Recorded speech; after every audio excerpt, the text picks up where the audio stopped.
আসসালামু আলাইকুম। ছোট মাছের রেসিপি আপনারা কেন দেখবেন? আর কেনই বা ছোট মাছ খাবেন? কারণ ছোট মাছ পুষ্টি উপাদানে ভরপুর। ছোট মাছের মধ্যে থাকে ভিটামিন এ, যা চোখের দৃষ্টিশক্তি বাড়াতে ভীষণভাবে সাহায্য করে। শরীরের হাড় মজবুত করার জন্য ছোট মাছে প্রচুর ক্যালসিয়াম ও ভিটামিন ডি পাওয়া যায়, যা শরীরের প্রতিটি হাড়কে মজবুত করে এবং শরীরের শেপ ধরে রাখে। ছোট মাছে ওমেগা 3 ফ্যাটি অ্যাসিড থাকে, যা রক্তচাপ নিয়ন্ত্রণে সাহায্য করে। হার্ট ভালো রাখার জন্য ছোট মাছ বিশেষ উপকারী একটি খাবার। ছোট মাছ দ্রুত হজম হয়, যে কারণে বাচ্চাদের ছোট মাছ বেশি বেশি করে খাওয়াতে হবে, কারণ ছোট মাছ শরীর বৃদ্ধি এবং মস্তিষ্ক বৃদ্ধির জন্য বিশেষ ভূমিকা পালন করে। এজন্য আমরা ছোট মাছ রান্না করা, ছোট মাছ ভুনা করা, ছোট মাছ ভর্তা করা প্রত্যেকটি রেসিপি আমরা শিখে নিব। আজ তাহলে শিখে আসি ছোট মাছের ভুনা। সেক্ষেত্রে প্রয়োজন হচ্ছে কিছুটা পেঁয়াজ, 2টা টমেটো, 6টি কাঁচামরিচ, ছোট মাছ এবং আলু। আলুটা আপনি কম বা বেশি নিতে পারেন। মাছ যদি কম থাকে আলুটা একটু বেশি নিলেন, মাছ বেশি থাকলে আলুটা একটু কম নিলেন। এক্ষেত্রে একটি কড়াই নিয়ে নিতে হবে এবং 10 টেবিল চামচ তেল দিয়ে দিতে হবে। তেলটা গরম হওয়া পর্যন্ত অপেক্ষা করতে হবে। তেলটা যখন গরম হয়ে যাবে তখন কেটে রেখেছিলাম 6টি পেঁয়াজ। পেঁয়াজ 6টি তেলের মধ্যে অ্যাড করতে হবে। গুঁড়া মাছ ভুনার ক্ষেত্রে পেঁয়াজটা একটু বেশি দিলে ভালো হয়। পেঁয়াজ এবং কাঁচামরিচ এখানে একটু বেশি প্রয়োজন হয়। 6টি কাঁচামরিচ কেটে রেখেছিলাম। কাঁচামরিচগুলা পেঁয়াজের মধ্যে অ্যাড করতে হবে এবং একটি খুন্তির মাধ্যমে সুন্দর করে নাড়াচাড়া করতে হবে। এটি কিন্তু অনবরত নাড়তে হবে, কারণ তা না হলে এক পাশের পেঁয়াজগুলো পুড়ে যাবে। সেদিকে সতর্কতা অবলম্বন করতে হবে। এভাবে নাড়াচাড়া করতে হবে। ছোট মাছ আসলে চোখের দৃষ্টি বাড়ানোর ক্ষেত্রে এত বেশি ভালো যে এটি সপ্তাহে অন্তত 2 দিন আপনার খেতেই হবে। তাহলে চোখের দৃষ্টি খুবই ভালো থাকবে।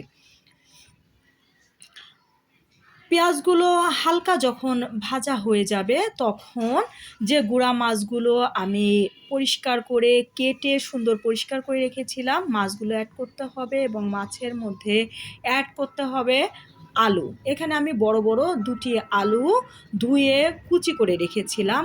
আলুগুলো এর মধ্যে অ্যাড করতে হবে। আধা চামচ হলুদ অ্যাড করতে হবে।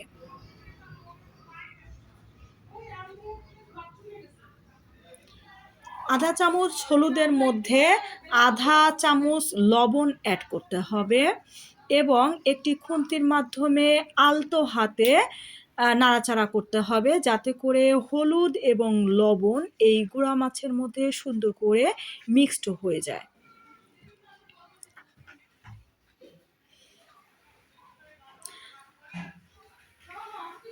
ভালো করে খুন্তির মাধ্যমে নাড়াচাড়া করে দিতে হবে, কারণ এক পাশে যদি হলুদ অথবা লবণ পড়ে থাকে তাহলে খাবারটা নষ্ট হবে। সুন্দর করে নাড়াচাড়া করে দিয়ে ঢেকে দিতে হবে এবং 8 মিনিট 7 থেকে 8 মিনিট অপেক্ষা করতে হবে এবং 7 থেকে 8 মিনিট পরে ফিরে আসতে হবে।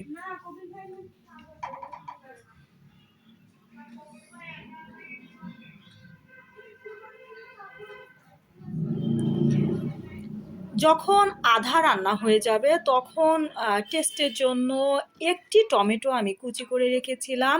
টমেটোটা এর মধ্যে অ্যাড করতে হবে। তাহলে এটির স্বাদটা অনেক গুণ বেড়ে যাবে। আপনারা টমেটো পছন্দ করলে গুঁড়া মাছের মধ্যে টমেটো দিতে পারবেন এবং পছন্দ না করলে না দিয়েও রান্না করতে পারবেন। আবারও ঢেকে রাখতে হবে টমেটোটা সিদ্ধ হওয়ার জন্য এবং 3 মিনিট পরে আবারও ফিরে এসে সুন্দর করে খুন্তির মাধ্যমে একটু নাড়াচাড়া করে দিতে হবে। বেশি নাড়াচাড়া না করলে আবার লেগে যেতে পারে, যার কারণে হালকা হাতে নাড়াচাড়া করে দিতে হবে, আবারও ঢেকে রাখতে হবে। এ পর্যায়ে দেখা যাচ্ছে রান্নাটা কিন্তু অনেকটা হয়ে এসেছে। শেষ পর্যায়ের দিকে চলে এসেছে রান্নাটা। আমরা এখানে লবণ, হলুদ, টমেটো এবং কাঁচামরিচ অল্প কয়েকটা উপাদান দিয়ে খুবই মজাদার সুস্বাদু একটি গুঁড়া মাছের রেসিপি কিন্তু আপনাদের দেখানোর চেষ্টা করছি।